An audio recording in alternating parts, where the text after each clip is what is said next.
The surveillance camera recording is grainy, yet sufficiently clear. At 3:47 in the afternoon on October 15, 2023, 32-year-old David Miller can be observed filling his silver Toyota Camry with gasoline at the Desert Springs Travel Plaza, a truck stop located on Interstate 40 in the isolated stretches of New Mexico. He's dressed in jeans, a navy blue hooded sweatshirt, and sunglasses. He looks relaxed, ordinary, perhaps somewhat fatigued from the journey, but nothing indicates the nightmare that would transpire in the hours following his departure from that fuel pump. At 3:52 in the afternoon, David walks into the convenience store, scanning the aisles. He buys a large coffee, a bag of beef jerky, and a bottle of water. The cashier who assisted him, Maria Santos, would subsequently inform investigators that David appeared friendly, engaged in casual conversation about the weather, and mentioned he still had a few more hours on the road. At 3:58 in the afternoon, David exits the store, climbs into his vehicle, and drives away, traveling westward on Interstate 40 toward Arizona. That 30-second segment of David Miller departing from the Desert Springs Travel Plaza would become the most scrutinized piece of surveillance recording in New Mexico State Police records. Because after David's vehicle vanished from that camera's field of view, David himself disappeared as thoroughly as if he had driven off the edge of the planet. What transpired in the 187 miles of desert highway between that gas station and where David was expected to arrive? Why did a responsible father and husband, making a routine journey he had completed dozens of times previously, never reach his destination? The investigation that ensued would reveal a chilling truth about the perils lurking on America's most isolated highways and disclose a tragedy that could have befallen anyone making the same journey on the same day. Before we disclose the complete story of what happened to David Miller after he departed that gas station, make certain you're subscribed to our channel and activate that notification bell. This case serves as a sobering reminder about highway safety, the significance of maintaining contact during extended drives, and how rapidly a routine trip can transform into a family's worst nightmare. This is the story of David Miller, a dedicated father traveling to a family reunion, and the October afternoon that concluded with one of the most comprehensive search operations in New Mexico history. In October 2023, David Michael Miller was 32 years old and residing in Albuquerque, New Mexico, where he was employed as an electrical engineer for a renewable energy company.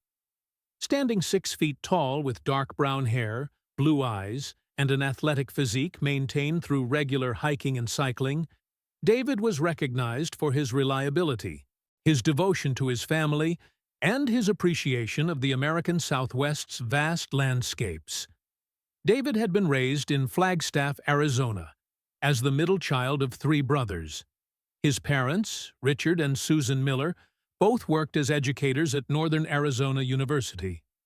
David had an older brother, Thomas, who was 35 and worked as a veterinarian in Colorado, and a younger brother, James, who was 29 and served as a firefighter in Phoenix. The Miller family had always been close-knit, with annual reunions and regular telephone calls keeping the brothers connected despite residing in different states. From an early age, David had demonstrated an aptitude for mathematics and problem-solving. He had excelled academically, particularly in science and engineering courses, graduating as valedictorian from Flagstaff High School in 2009. He attended Arizona State University on a partial scholarship, earning his degree in electrical engineering in 2013. His professors remembered him as diligent, curious, and someone who approached challenges methodically and calmly. Following graduation, David had been employed by several engineering firms across the Southwest before securing his position at Solar Tech Solutions in Albuquerque in 2018. His colleagues described him as the person everyone desired on their team.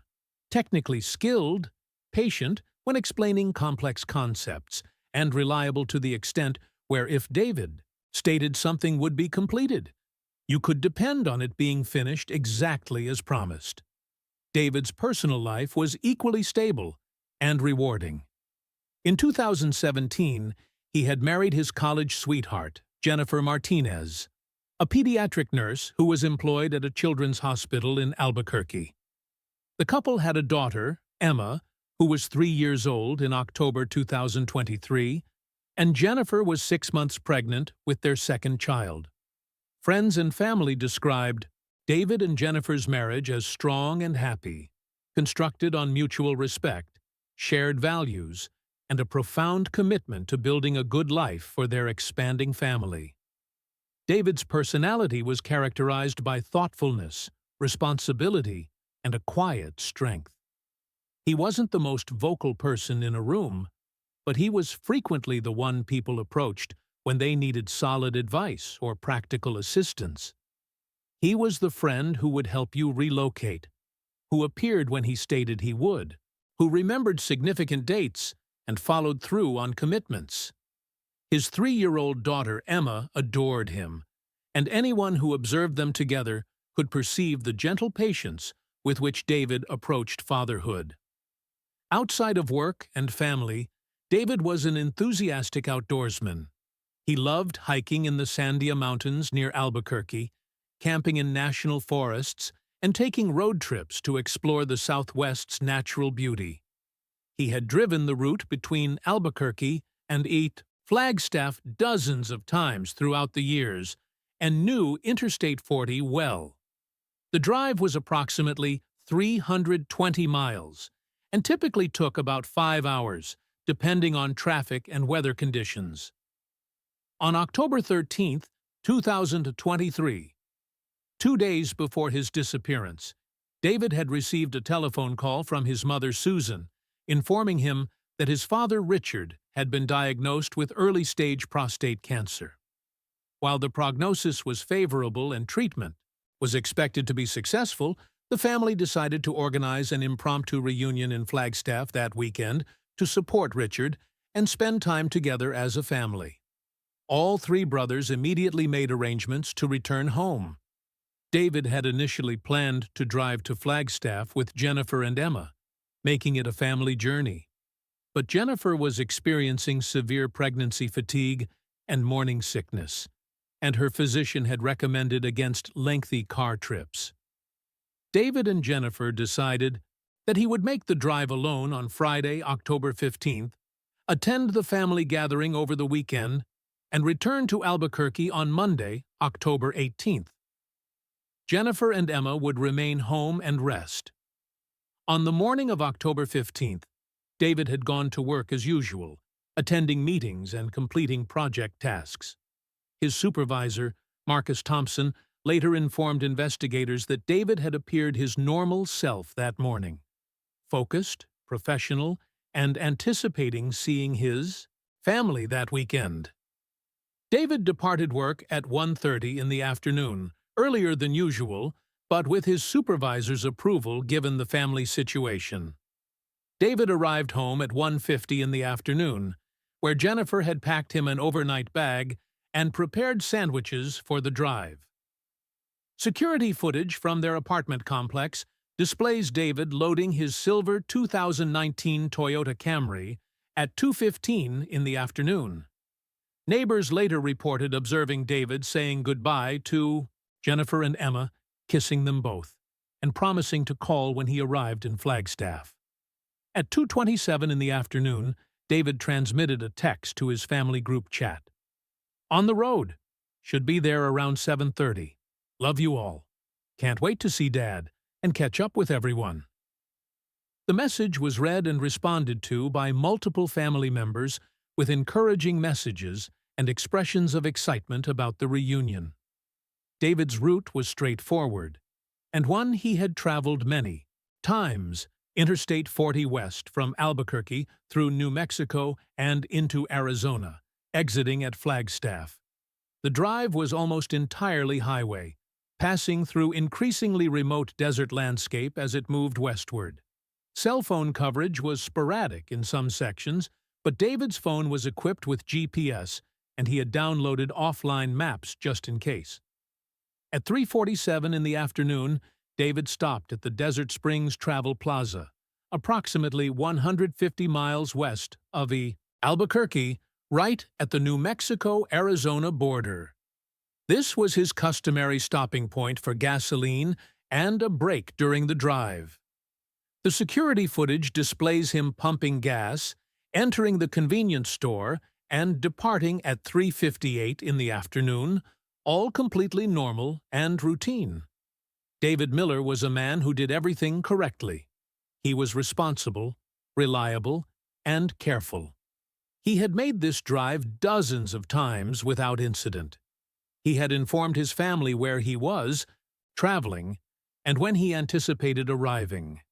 He was driving a well-maintained vehicle on a major interstate highway in broad daylight. He was precisely the type of person who should have arrived safely at his parents' home in Flagstaff, embraced his father, and spent the weekend supporting his family. But David Miller never arrived in Flagstaff. His phone never registered with another cell tower. His vehicle never appeared on another traffic camera.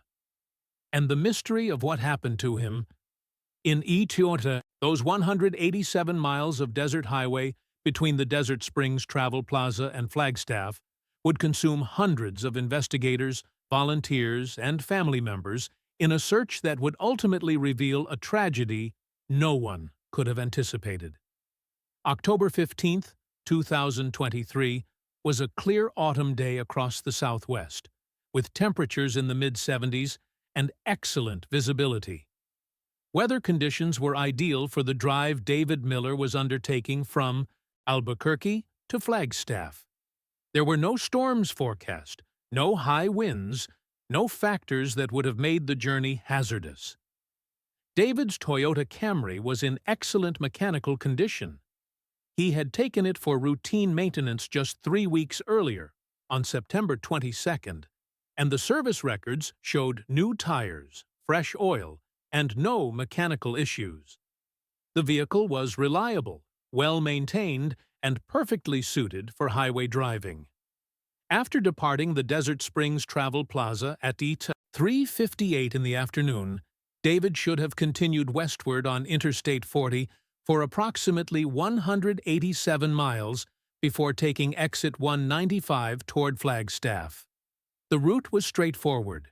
Remain on Interstate 40 west through the remainder of New Mexico, cross into Arizona, and continue through increasingly forested terrain as the highway gained elevation approaching Flagstaff.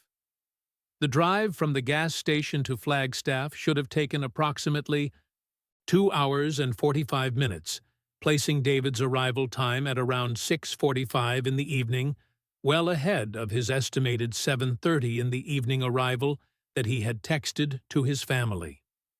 At 4:15 in the afternoon, David's phone registered with a cell tower near mile marker 346 on Interstate 40, approximately 18 miles west of the Desert Springs Travel Plaza.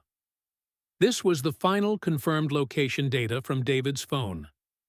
After this registration, David's phone went completely silent. No more cell tower connections, no GPS data, no activity of any kind. Initially, this wasn't concerning. Interstate 40, through western New Mexico and eastern Arizona, passes through remote desert and mountainous terrain where cell coverage is notoriously sporadic. There are stretches of 30 or 40 miles where phones regularly lose signal. David's family knew this from their own experiences driving the route, so when David didn't send updates, they assumed he was simply in a dead zone. At 7:30 in the evening, the time David had estimated he would arrive in Flagstaff, his parents Richard and Susan weren't immediately concerned when he didn't appear. Highway traffic was unpredictable, and delays occurred. Susan transmitted a text to David's phone. "Hey, honey, everything okay? Let us know when you're close." The message showed as delivered, but was never read. By 8 o'clock in the evening, with still no word from David, concern began to develop. Richard attempted calling David's phone multiple times. Each call went directly to voicemail, which could mean the phone was powered off, dead, or in an area with no service.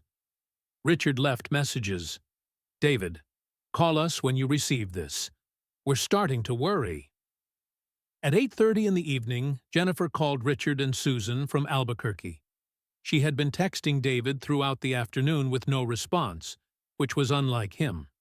David typically checked in during lengthy drives, especially when Jennifer was pregnant and he knew she worried. The fact that he hadn't responded to anyone for over 4 hours was alarming. At 9 o'clock in the evening, with David now over 90 minutes past his estimated arrival time and completely unreachable, Richard Miller contacted the New Mexico State Police to report his son missing. The dispatcher took the information and immediately began coordinating with Arizona State Police, given that David's route crossed state lines. The initial response focused on the most probable scenarios.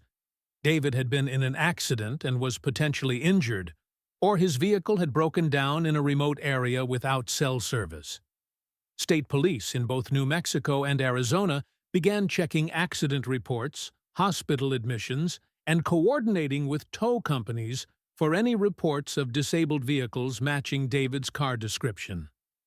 At 9:47 in the evening, Arizona State Police located the Desert Springs Travel Plaza based on David's final known credit card transaction. They contacted the manager and obtained the security footage displaying David's stop at the gas station. The footage was immediately concerning not because it showed anything unusual — David appeared completely normal — but because it confirmed he had definitely departed the station, meaning something had happened somewhere along the 187 miles of highway between there and Flagstaff. Throughout the night of October 15th into the early morning of October 16th, state police from both states drove the entire route of Interstate 40 that David should have traveled, searching for any sign of his silver Toyota Camry. They checked rest areas, pullouts, and side roads. They looked for skid marks, broken guardrails, or any evidence of an accident. They found nothing. At 2:30 in the morning on October 16th, a decision was made to conduct an aerial search at first light. The terrain along Interstate 40 included areas where a vehicle could potentially leave the road and not be visible from the highway itself. Steep embankments, gullies, areas of dense vegetation, or rocky outcroppings. If David had swerved to avoid something and gone off the road, his vehicle could be concealed from view of passing motorists. As dawn broke on October 16th, a New Mexico State Police helicopter began flying the route, equipped with high-resolution cameras and thermal imaging equipment. The pilot and observers flew slowly, methodically scanning both sides of the highway for any sign of David's vehicle or evidence of an accident. The search covered not just the immediate roadside, but extended hundreds of yards on either side, checking every ravine, every cluster of trees, every place where a vehicle might have ended up after leaving the road. The aerial search found nothing. By midday on October 16th, approximately 20 hours after David had last been observed, the investigation had reached a critical juncture. David Miller had seemingly vanished from a major interstate highway without a trace. His vehicle, which should have been relatively easy to locate on a well-traveled route, was nowhere to be found. There was no evidence of an accident, no reports of David seeking help, no activity on his phone or credit cards. The final confirmed facts were chillingly simple. David Miller had been observed on security camera departing a gas station at 3:58 in the afternoon on October 15th, driving westward on Interstate 40. His phone had registered with a cell tower 18 miles down the road at 4:15 in the afternoon. And then, nothing. It was as if David and his vehicle had simply ceased to exist. By October 17th, 48 hours after David's disappearance, the case had been assigned to Detective Sarah Chen of the New Mexico State Police Criminal Investigations Unit. Detective Chen, a 15-year veteran with extensive experience in missing persons cases, immediately recognized that David's disappearance didn't fit typical patterns. David wasn't someone who would voluntarily disappear. He had a stable marriage, a young daughter, another child on the way, and a good employment position. He had been driving to a family emergency, not away from his responsibilities. His phone had gone silent, his credit cards showed no activity after the gas station, and there was no evidence he had deviated from his planned route. Every indicator suggested something had happened to David involuntarily. Detective Chen's initial action was to obtain David's complete phone records and work with cellular providers to map his exact movements. The data confirmed what was already known. David's phone had been active until 4:15 in the afternoon, when it registered with the tower near mile marker 346, and then went completely dark. Technical analysis suggested the phone had either been powered, off, destroyed, or moved to a location so remote that it couldn't reach any tower, which was possible but unlikely given that Interstate 40 had cell coverage through most of its route. The investigation expanded to examine security cameras along the highway corridor. Interstate 40 had several traffic monitoring cameras positioned at key points, particularly near population centers and major intersections.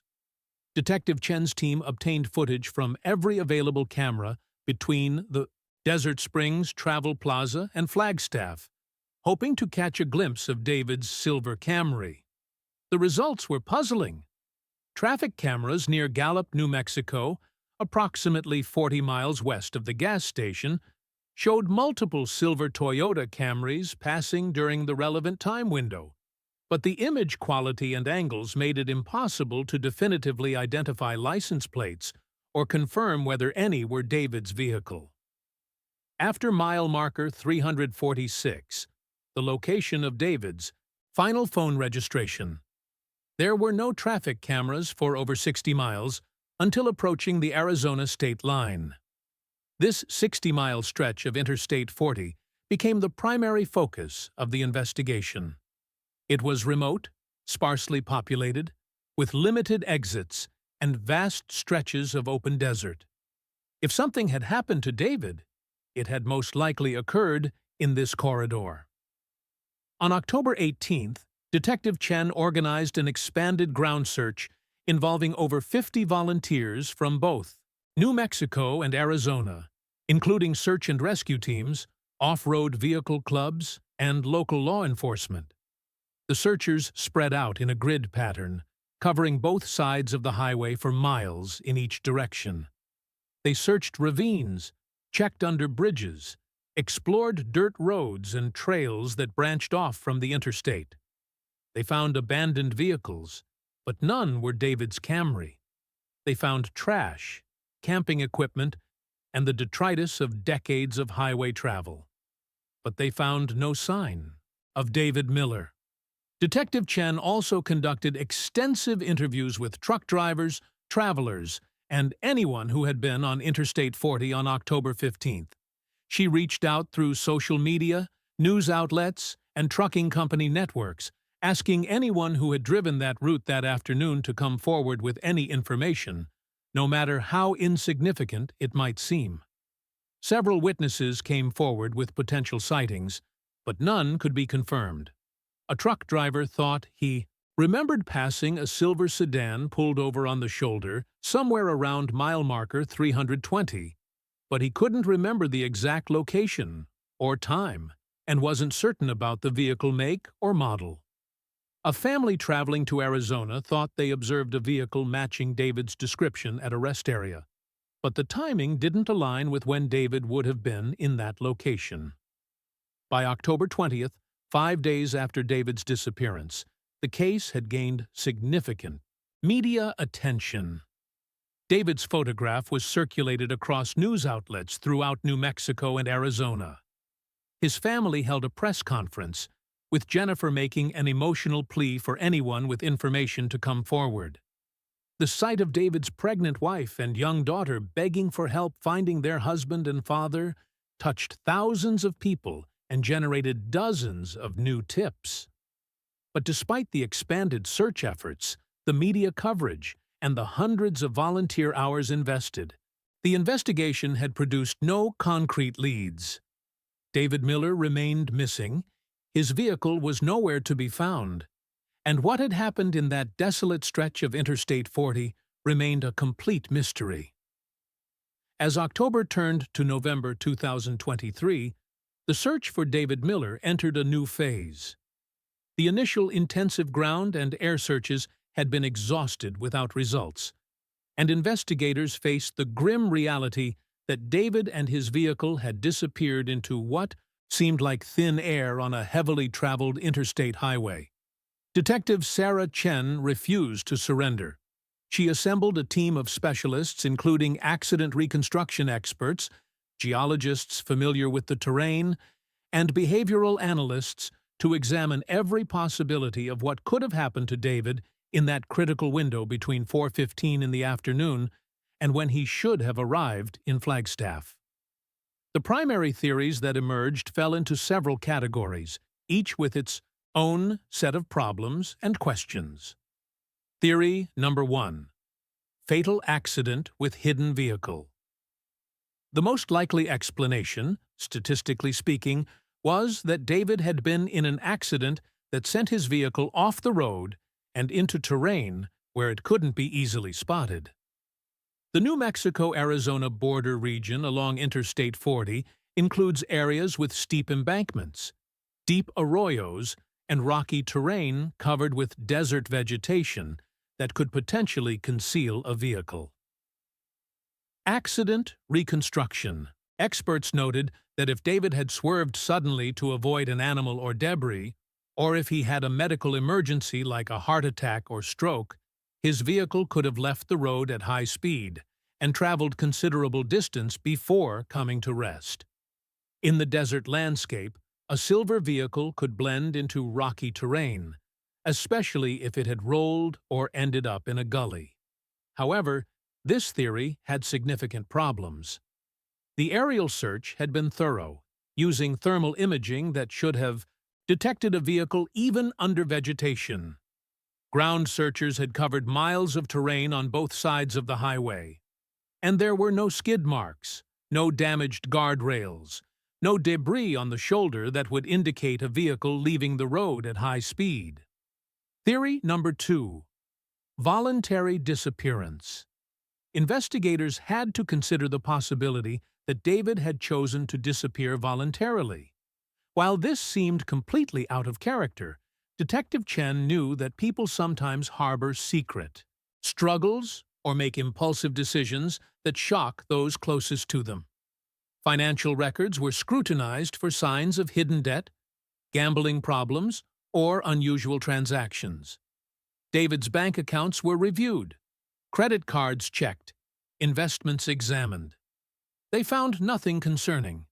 David's finances were stable, well managed, with no red flags. Personal relationships were investigated.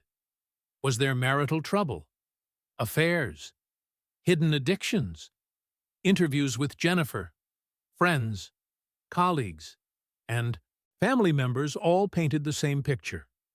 David was happily married, devoted to his daughter, excited about his second child, and had no known problems or secrets. Most damning to the voluntary disappearance theory was the timing. David was driving to support his father, who had just been diagnosed with cancer. He was expected at a family gathering. He was in regular contact with Jennifer. The idea that he would choose this moment to vanish voluntarily made no sense whatsoever. Theory number 3. Foul play. The possibility that David had encountered someone with malicious intent couldn't be ruled out. Highway murders, while relatively rare, do occur. Carjackings, robberies, encounters with dangerous individuals, all were possibilities along remote stretches of interstate. But this theory also had problems. David's credit cards and bank accounts showed no activity after the gas station, suggesting no one had access to them. His phone went dark at 4:15 in the afternoon, which could indicate it was destroyed or disabled, but there were no reports of suspicious activity at or near that location. Most significantly, there was no vehicle. In cases of highway crime, the victim's vehicle is usually recovered eventually, either abandoned or being used by the perpetrator. Theory number 4. Medical emergency leading to disorientation. Some investigators propose that David might have experienced a medical event, a stroke, seizure, or other sudden condition that impaired his judgment and caused him to drive off his planned route while confused or disoriented. This could explain why his phone went silent, he was too impaired to use it, and why he might have ended up in an unexpected location. However, it didn't explain why his vehicle hadn't been found. Even if David had driven off onto side roads or into remote areas, the vehicle should have eventually been located through the extensive searches. As weeks passed with no new developments, the IDTU investigation faced another grim milestone. On November 15th, 1 month after David's disappearance, Detective Chen held a press conference acknowledging that despite extensive efforts, authorities had no solid leads on David's whereabouts. She pleaded for anyone who had been on Interstate 40 on October 15th between 4 o'clock in the afternoon and 7 o'clock in the evening to come forward, even if they thought their information was insignificant. The press conference featured Jennifer Miller, now 7 months pregnant, and visibly exhausted by the stress and grief. With 3-year-old Emma sitting beside her, Jennifer made an emotional statement. David is a loving husband and father. Someone out there knows something. Someone saw something. Please, if you have any information, no matter how small, please come forward. Our daughter asks for her daddy every day. Our unborn child will never meet their father if we don't find him. Please help us bring David home. The Mayhem press conference generated a new wave of tips, but most led nowhere. People reported seeing silver sedans in various locations, but none could be confirmed as David's Camry. Some tips were well-intentioned but mistaken. Others were from attention seekers or people with mental health issues who claimed knowledge they didn't have. On December 3rd, nearly 7 weeks after David's disappearance, a rancher named Robert Johnson was checking fence lines on his property approximately 8 miles south of Interstate 40, near mile marker 335. The property was rugged, accessible only by dirt roads that were barely maintained and rarely traveled. Robert was on horseback, moving through a particularly rough area of arroyos and rocky outcroppings. At approximately 2:30 in the afternoon, Robert's horse became agitated near the edge of a deep arroyo, refusing to move forward. Robert dismounted to investigate and noticed something that made his blood run cold. Tire tracks leading over the edge of the embankment, partially obscured by 7 weeks of wind and weather. Robert Johnson immediately contacted 911 from his cell phone, reporting what he had found. Within 40 minutes, New Mexico State Police units arrived at the remote location, having to use Robert's directions and local knowledge to navigate the maze of dirt roads to reach the site. What they found at the bottom of the arroyo, approximately 60 feet below the level of the surrounding terrain, was David Miller's silver Toyota Camry. The vehicle had gone over the edge of what appeared to be an old ranch access road, tumbling down the rocky slope and coming to rest wedged between large boulders and desert vegetation. From above, and even from a short distance away, the vehicle was virtually invisible, concealed by the terrain and the angle of the arroyo walls. Detective Sarah Chen arrived at the scene at 4:47 in the afternoon. The recovery operation would take hours due to the difficult terrain and the need to preserve any evidence.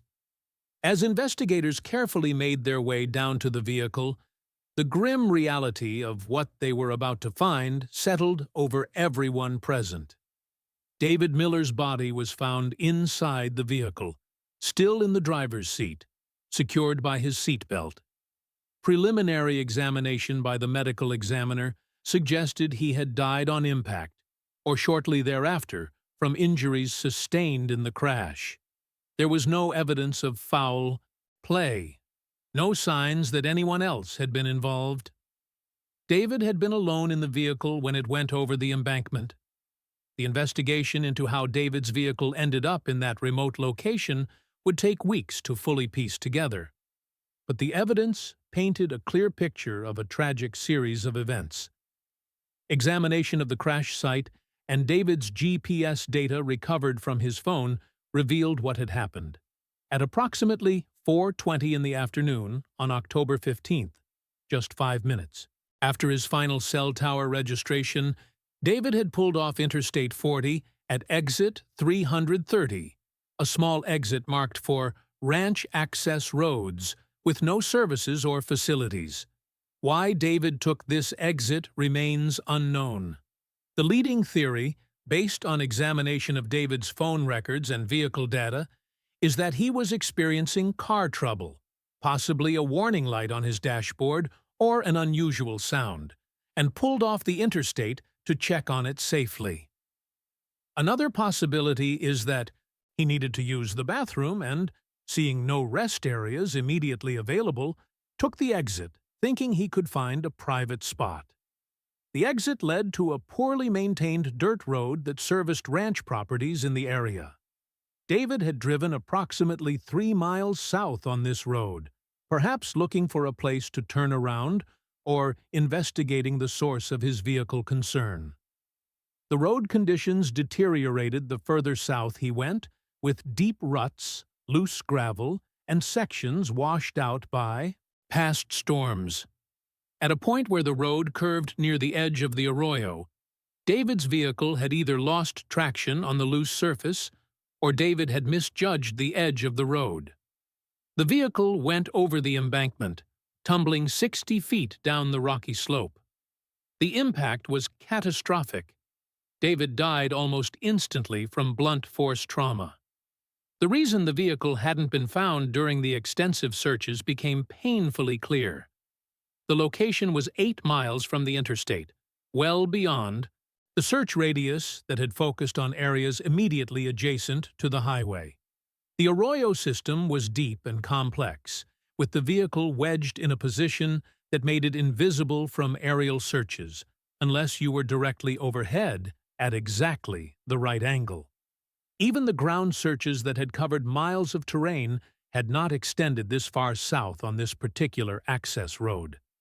David's phone had died at 4:15 in the afternoon, not because of anything sinister, but likely because it was damaged in the crash or because the battery finally gave out after the impact. The remote location and the depth of the arroyo meant there would have been no cell signal regardless. The recovery of David's body brought devastating closure to Jennifer and the Miller family.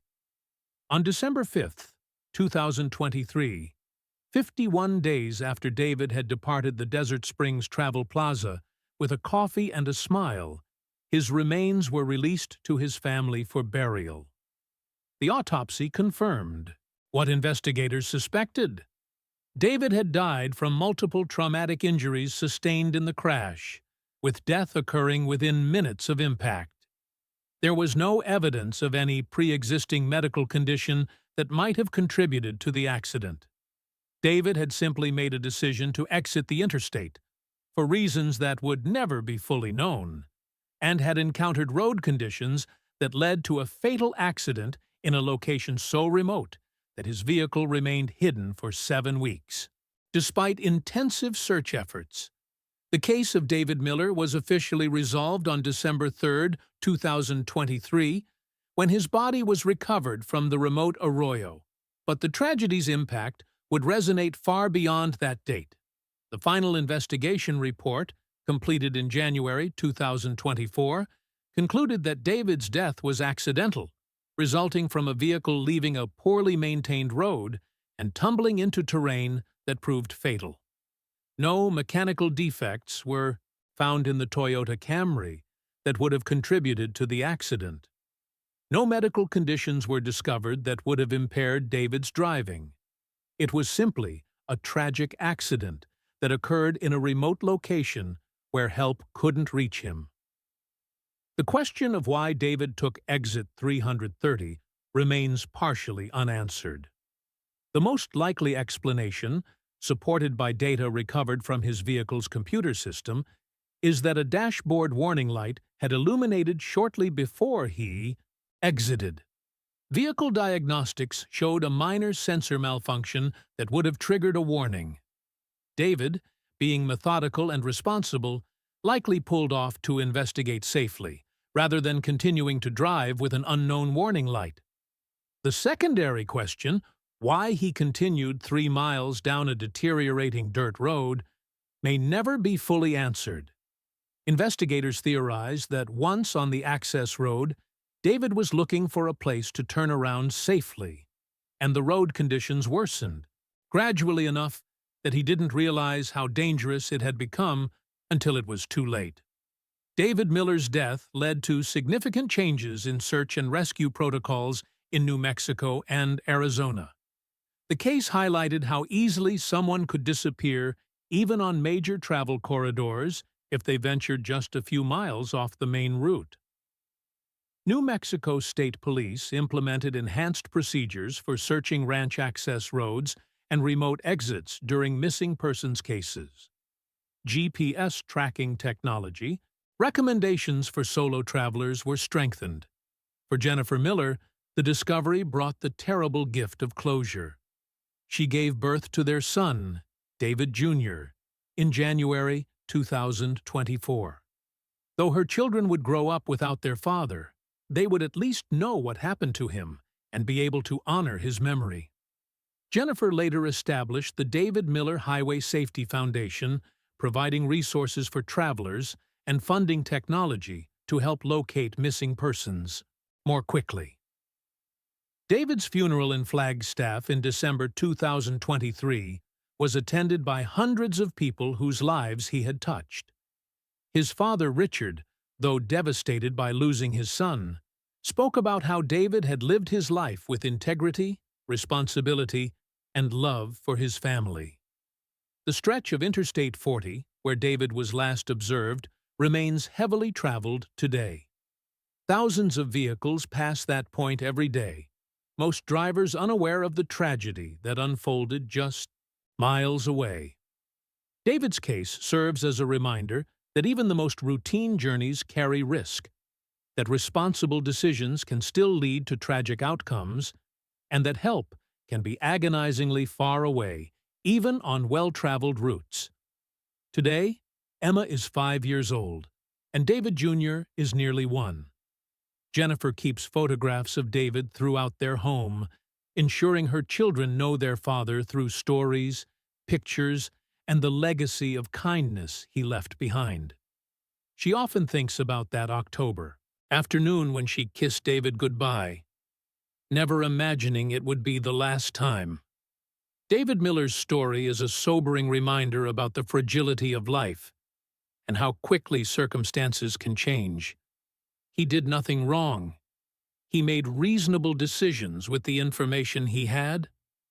Yet a series of small choices, to investigate a warning light, to take an exit, to continue down a road, led to consequences no one could have predicted. His case reminds us to stay in close contact when traveling, to share detailed itineraries with loved ones, and to recognize that even experienced drivers on familiar routes can encounter unexpected dangers. The desert that concealed David Miller for 51 days remains as indifferent and unforgiving as ever.